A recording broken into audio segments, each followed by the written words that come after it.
생각을 합니다. 여기 와서 그렇다고 자기가 과거에 뭐 특정한 것을 자랑하는 것을 듣는 기자들은 좀 괴롭죠. 기자들 이제 요새 우리 또래 만나가지고 이야기를 하다가 기자들끼리 만나서 이야기를 하다가 지금은 이제 다 은퇴를 했는데 과거에 자기가 낙종한 기사 이야기를 하는 걸 굉장히 싫어합니다. 낙종한 기사.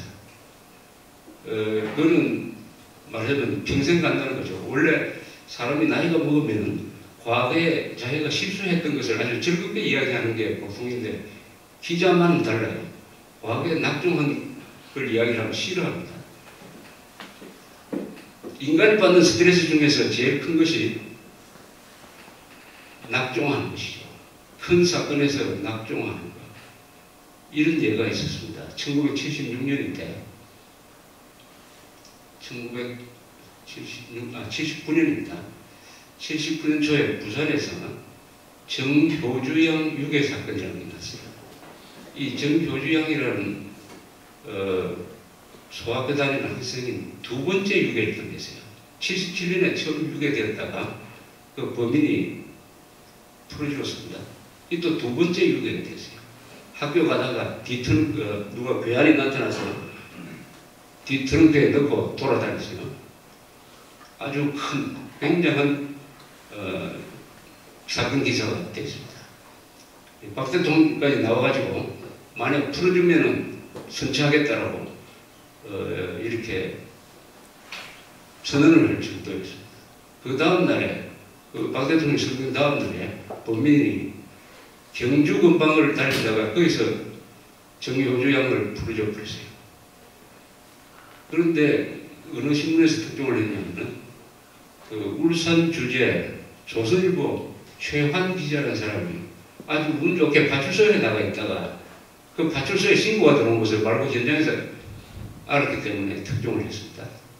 그것도 밤이 12시 넘었기 때문에 조선일보 배달판에 일면 톡으로 특종을 했어요. 정효주 양 생만 이렇게 됐습니다. 그때 조선일보하고 제일 라이벌이 한국일보 기자였어요. 그 한국일보 기자의 처지를 한번 생각해 보십시오. 얼마나 스트레스 많이 받았겠습니까? 그날 밤에 이 사람이 머리가 까맣던 사람이 머리가 하얗게 되었습니다. 사람 스트레스를 받으면 머리가 휘진다는 이야기가 있어요. 사형수가 내일 사형 집행된다고 미리 알면 하룻밤 사이에 머리가 하얗게 된다는 이야기는 있었는데 그 기자가 하룻밤에 머리가 하얗게 되고 그 뒤에 다시 분배되지 않았어요.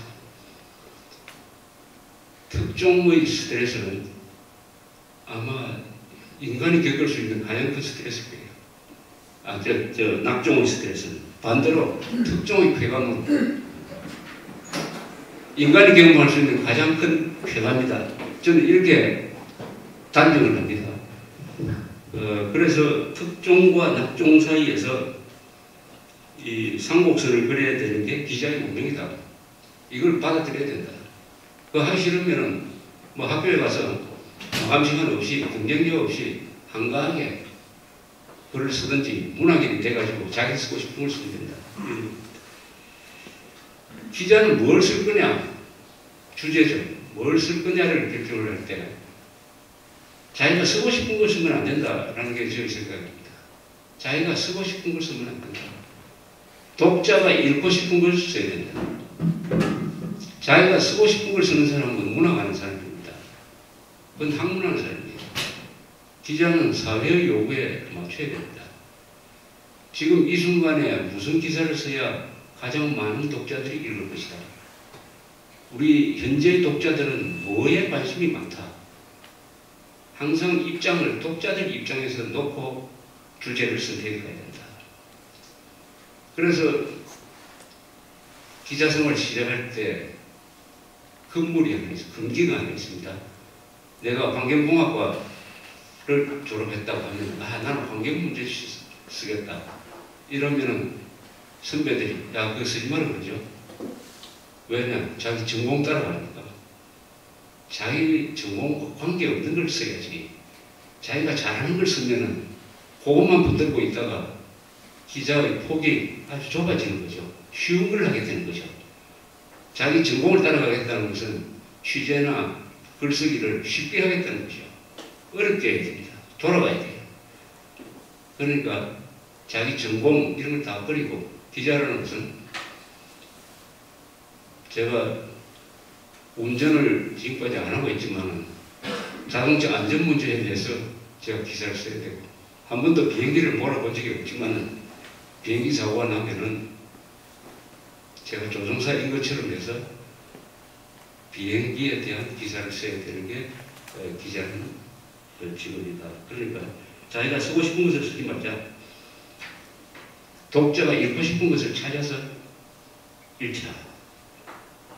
이렇게 생각을 합니다. 그 다음에 저는 요사이 우리 기자 사회나 큰 말하자면 정보혁명 때문에 여러 가지 변화가 많이 일어나고 있습니다. 저는 1971년에 기자 생활을 한 이후에 신문기자 생활을 10년을 했습니다. 그 다음에 잡지 기자 생활을 한 20년 됐습니다. 그 다음에 방송에도 나가고 뭐 라디오에도 나가고 요새는 인터넷 매체를 제가 만들어서 운영을 하고 있습니다. 요새는 유튜브에도 등장을 합니다. 그래서 우리나라에서 현존하는 모든 미디어를 한 번씩은 다 경험을 했어요. 요새는 트위터도 한번 해보고 있습니다. 이런 과정에서 지금 기자 생활하는 분들은 과거에 우리가 기자 생활할 때보다 근본적으로 다른 환경에서 기자 생활을 하고 있구나. 근본적으로 달라진 언어 환경 속에서 하고 있구나 하는 것을 느낍니다. 그 중에서 가장 큰 것이 한글 전용이죠. 지금 한글 전용의 기사가 막 99.9%가 되어버렸습니다. 한글 전용. 제가 월간조선에 있으면서 하나 지켜간 원칙이 있습니다. 월간조선만은 한자와 한글을 혼용을 해야 된다. 국한문 혼용으로 합니다. 제가 편집장을 한 미국에 가서 연수 받는다고 1년 있다가 다시 돌아오면서 다시 또 편집장이 발령이 났기 때문에 우리 사장한테 이야기했어요. 그때 조선일보는 한글 전용으로 가 있었습니다. 월간조선만은 한글 전용으로서는 안 된다.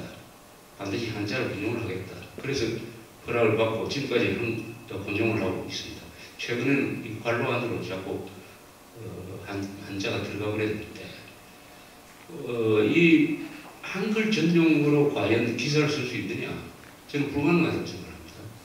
한글 전용으로 쓰여진 기사는 상당 부분이 암호죠, 암호. 아마 그런 거 제가 여기서 별도로 설명할 필요 없이 느끼실 겁니다. 이 한국어는 어떤 구조를 가지고 있느냐? 한국어입니다, 한국어. 무슨 한국어를 이야기하기 전에 한글을 한국어라고 착각하는 사람들이 상당 부분 있는 것 같아요. 한글은 문자지, 그게 언어가 아니죠. 언어가 아니죠. 한글은 글자입니다, 그냥. 글자와 언어는 다르죠. 언어를 표현하는 표기 수단일 뿐입니다. 그래서 한글 사전이라는 말은 그게 성립이 안 되죠. 국어 사전이 맞죠. 국어 사전. 한국어는 70%는 한자어입니다. 한자로 표기해야 의미가 정확하게 전달되는 것입니다. 사전을 찾아보면 아시죠? 이 70%의 한자어는 어떤 종류의 단어냐? 개념어가 많습니다. 그리고 수준이 굉장히 높습니다. 고급어입니다. 꼭 사유라든지 철학이라든지 자본주의라든지 민주주의라든지 굉장히 이게 단어의 성격상 수준이 높죠. 다음 30%는 한글로 표현할 수 있는 고유어 또는 토착어라고 합니다. 토착어. 바람, 눈, 몸, 좋다, 나쁘다, 바랐다. 이런 단어는 주로 어떤 단어냐? 사람 몸과 관계된 거, 자연현상. 아주 직감적으로 느낄 수 있는 감수성과 관계되는 단어. 원초적인 거, 자연현상. 사람 몸과 관계되는 거. 이런 것이요. 그래서 단어가 만들어지는 과정에서 이런 단어가 먼저 만들어졌습니다. 그 다음에 생활하다가 복잡하게 되면은 한자어로 표기되는 단어가 그 뒤에 만들어진 것입니다. 요게 한국어의 구조인 것입니다. 따라서 한국어는 반드시 70%의 한자어는 한자로 표기해야 되고 30%의 토착은 한글로 표기한다. 요게 우리 한국 표기 원칙입니다. 그런데 이게 해방 이후에 이 문자 해독률을 높이기 위해서 쉽게 한글 전용으로 가는 바람에 더구나 그 선두에 섰던 것이 이 정치인들이죠. 이승만, 박정희 같은 사람도 한글 전용을 했습니다. 그러나 본인들은 한글 전용을 하지 않았어요. 본인들은 글 쓰는 거 보면 다 한문 혼용했습니다. 이 사람들은 어떤 생각을 갖고 있었냐면 우선은 문맹률을 높이기 위해서는, 낮추기 위해서는 한글로 써가지고 의미라도 서로 소통하게 되지 않겠느냐. 그게 급하다. 이런 생각을 했습니다. 그러나 본인들은 한자를 다 잘 아는 사람들이니까 휘호나 일기장 써보면 전부 한자 한글 본용입니다. 이승만 대통령은 한시를 쓴 분은 아닙니까? 그러는 과정에서 신문이 앞장서서요. 서울신문이죠. 서울신문이 한글 전용으로 갔습니다. 그 뒤에 한겨레 신문이 한글 전용을 시작을 했어요. 90년대 가면 조선동아중앙까지 다 한글 전용으로 넘어가 버렸어요. 이렇게 해서 출판, 보고서 이게 전부 한글 전용으로 나옵니다. 여러분 혹시 무슨 과학기술 관련 논문을 한번 읽어보십시오. 그걸 읽을 수 있는지. 절대로 해독이 안 됩니다. 암호가 되어버렸어요. 70년대 이전에 나온 책들은 도서관에 가보면 마치 영어로 써져 있는 책처럼 별도로 관리한다고 그래요. 그게 한자가 써져 있기 때문에 대학생들이 몰라가지고. 이 책임은 사실 우리 한국 언론이 져야 됩니다. 한국어를 파괴를 했다. 그렇게 하면 어떻게 됐냐? 한글 전용에 맞는 글을 쓰게 되는 거죠. 한글 전용으로 읽을 수 있는 책이 있긴 있어요. 한글 전용으로 읽을 수 있는 책이 많아는 한글 전용으로 읽을 수 있어요. 대중소설 한글 전용으로 읽을 수 있습니다. 그러나 가끔은 의미가 안 통하는 게 많죠. 그러나 고급 소설, 보고서 절대 한글 전용으로 읽을 수 없습니다. 다 암호. 70%의 한자어를 한글로 쓰면 다 암호가 되어버리는 거죠. 자, 이런 상태의 문자 생활이 지금 언론, 출판, 심사, 간판, 도로 표지판 다 이렇게 퍼져 있어요. 이게 그래서 저는 한글 전용으로 만드는 신문, 잡지 뭐 이런 게 과연 언론으로 볼 수 있느냐? 이건 암호집 아니냐? 그래서 저는 조감제닷컴이 우리나라에서 아마 유일할 거예요. 한글과 한자를 같이 쓰고 있습니다. 그래서 이 문제가 해결되지 않으면 우리나라의 언론은 앞으로 스스로 생명력을 크게 약화시킬 것이라고 생각합니다. 이제 이렇게 되면 독서가 줄어듭니다. 한자가 섞이지 않는 책은 우리 같은 세대는 도저히 못 읽겠다고 그래요. 한자가 섞이지 않는 것은 읽어도 무슨 말인지 모르고 읽으면 머리가 아프다. 왜냐? 암호를 풀어야 되니까. 암호 풀리면 얼마나 머리가 아픕니까? 그래서 일본어 아는 사람들은 일본 책을 써야 돼요. 영어 아는 사람은 영어 원서를 읽는 게 더 편하다고 합니다. 독서량이 줄어듭니다. 그래서 신문과 잡지가 한글 전용을 하는 바람에 한국의 독서층을 아주 얇게 만들고 있어요.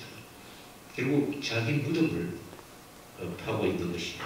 이 한글 전용에 대한 우리 기자들의 깊은 반성과 결단이 있어야 되겠다. 우리 언론인들 전체가 저는 이렇게 생각하고 있습니다.